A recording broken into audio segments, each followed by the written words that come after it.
All right, let's look at a few more multiplication examples for these polynomials. So we'll look at some of these longer examples. And I'll do a few more with the box method, and then I'll run through an example with the FOIL technique, and we'll talk a little bit about how that has some limitations here.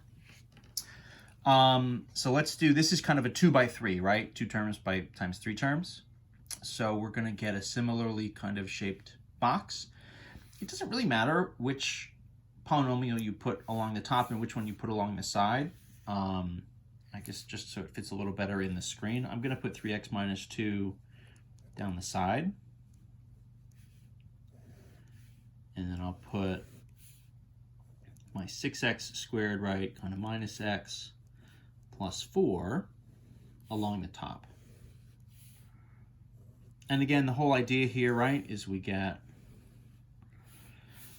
2 by 3. So all we're doing is just multiplying, sort of moving across. Everything here in the top row is going to be sort of 3x times, right, 6x squared times minus x and times plus 4. So 3 and 6, a lot of 18s. That's just kind of an accident. This is just x to the 1, right? So 1 and 2, this is going to be x cubed. 3x times minus x, this is like minus 1. So that's minus 3x to the 2. 3x times 4, this is positive, so that'll be 12x, positive 12x.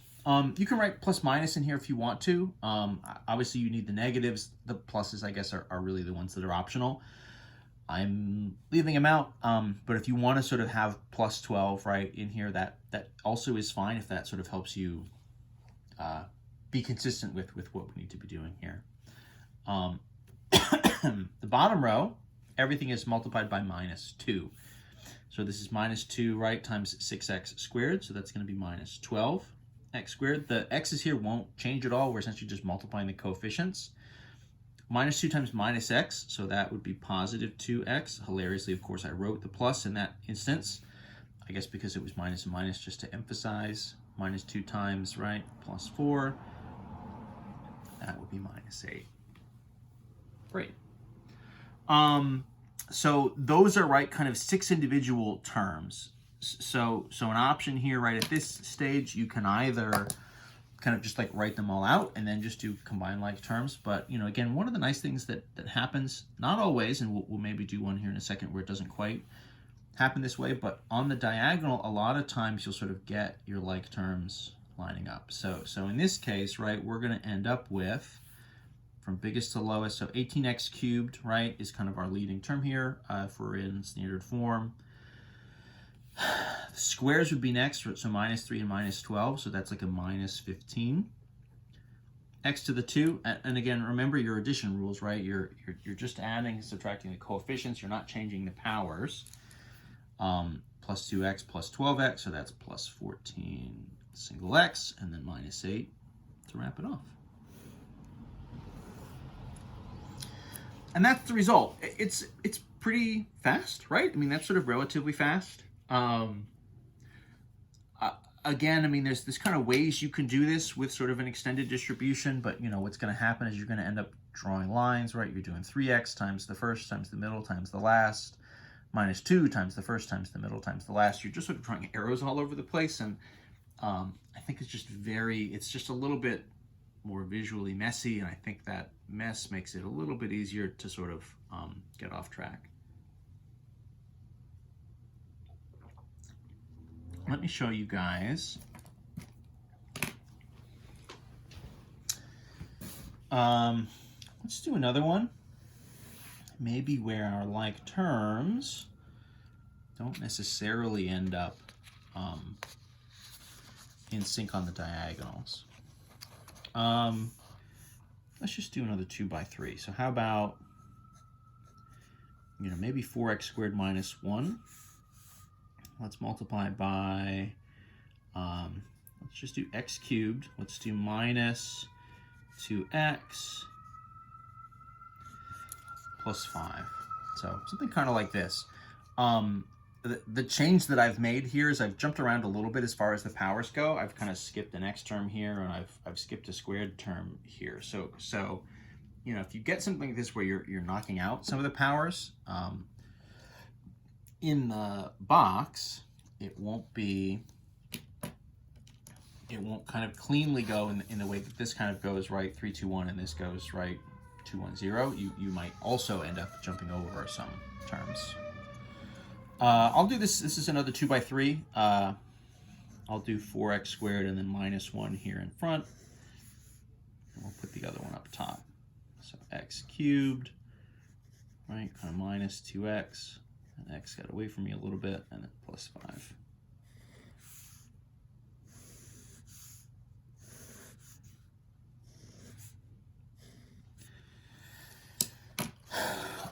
So we'll just multiply and fill this stuff in. Almost always, you know, if these two originals are in standard form, right, sort of descending order, this top left is pretty much guaranteed to be your highest power. So this is be, you know, 4 times 1 is 4, x2, x3 would be 4x to the 5. Going across, right, 4 and 2, so that's minus 8, x cubed, right, x to the 2 and x to the 1, and then just times 5, plus 20, x to the 2, being totally inconsistent about whether I write plus or minus here. I mean, whether I include the plus or not. Obviously, I'm writing the negatives. I guess that's fine. Bottom left, everything here is times -1. So all I'm going to do is really flip the signs on these things, I guess, right? That's really all that would happen. So this would be a negative x cubed instead of a positive. This would be a positive 2x, and then this would be a minus 5. And so we do have still a little bit of alignment on the diagonal. There's sort of a cube and a cube here. So that works. But this one is a square and then just a single x. So these are not in sync. That's fine, right? I mean, there's no rule that says they need to be or that we can't deal with it if they're not. Just something to be aware of. They kind of tend to do that, right? Again, assuming you're sort of given polynomials in a particular order. So it's easy to just sort of go into autopilot sometimes and kind of move without looking carefully. So always be careful. That's the ABC. Always be careful. That's good advice. So biggest to smallest, right? This would be 4x to the 5. These guy, right? Minus 8 and then kind of minus 1. Minus 9x cubed. Notice we didn't end up with an x to the 4. That's fine. There's no rule that says we need it. It would be essentially 0x to the 4. There's no real reason to write that. You could, but you don't need it. So watch here. So we'll do the square next. We'll just keep this going in standard form, just descending order. So 20x to the 2 and then plus 2x and minus 5.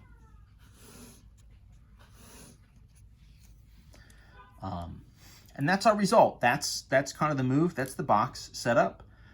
I like it. I actually didn't use it when I was sort of younger and you know, doing polynomial stuff for the first time.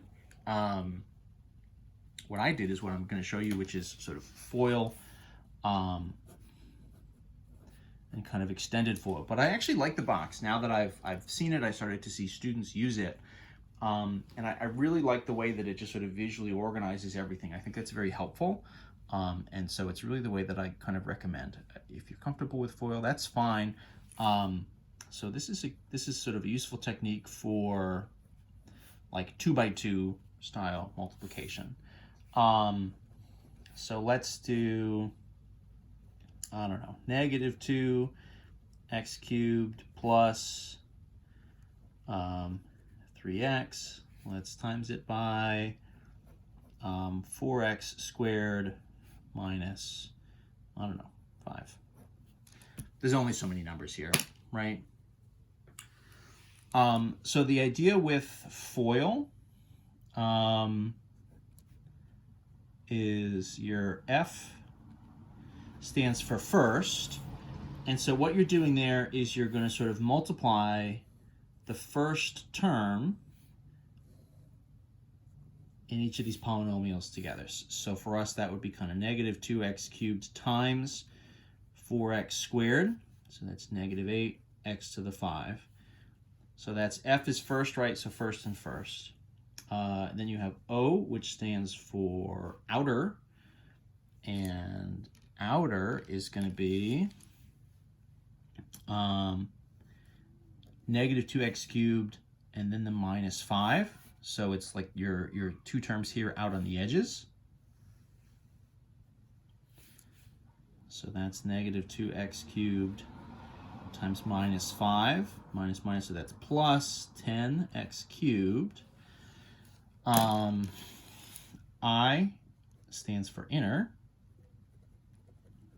So the opposite of your outer pair, your inner pair would then be, right, 3x and 4x to the 2, right? So you're looking at the two innermost.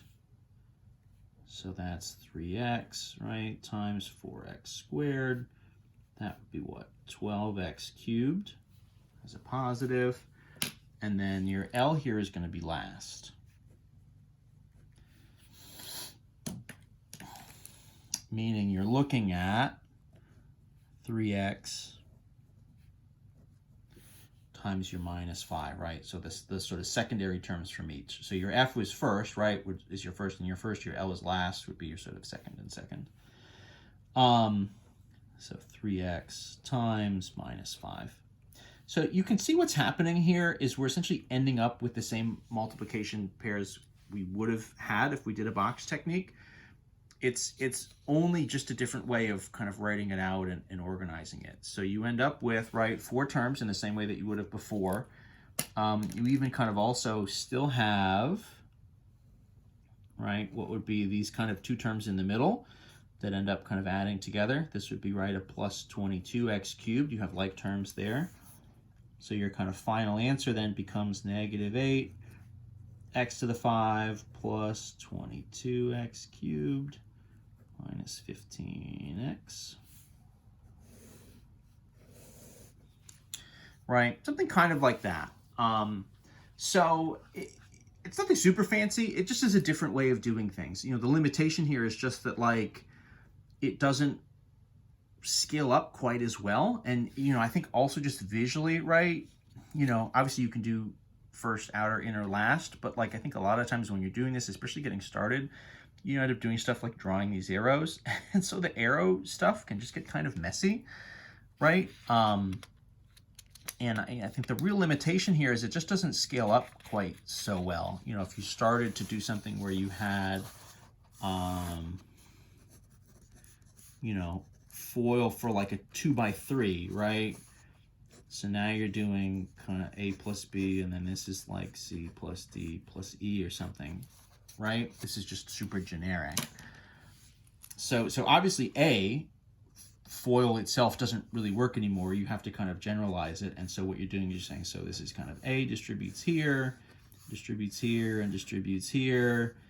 And then B, right, kind of goes here and goes here and goes here. And it's just a lot of arrows. It's just easy, I think, when you're in the middle of it to just lose track, right? You're like, okay, am I on like multiplication like 4 or 5? You know, I just like the visual of the box. It keeps everything organized. It takes a little bit of trying to sort of having to keep track of things while you're in the middle of it. It kind of takes a little bit of that away, which I think helps. You know, not that you guys aren't very clever and couldn't do that, but there's no reason to sort of try to juggle so many things in your head at one time when maybe you don't need to. So foil is an option. It exists. You know, it works for 2x2s. It might be something that we'll sort of reference as we go a little bit. But in general, I really like the box stuff better. You know, in particular, right, as this gets out, right, to sort of bigger and bigger and bigger things. We didn't do an example, but, you know, you could definitely do a 3x3 or a 4x4 or whatever. You know, you could just make bigger and bigger boxes and go from there in a way that the foiling stuff just doesn't scale as well. So I like the box. I think it makes a nice visual. I think it's maybe the easiest to work with. And otherwise, that's kind of polynomial multiplication. We'll do another couple videos with another couple things. We're going to look at a couple sort of specific multiplication formulas. And then another little bit, I guess you'll have to just like watch the next video to see exactly what's in there. So we'll see you in video number 5, number 6. I don't know. We'll see you in the next one.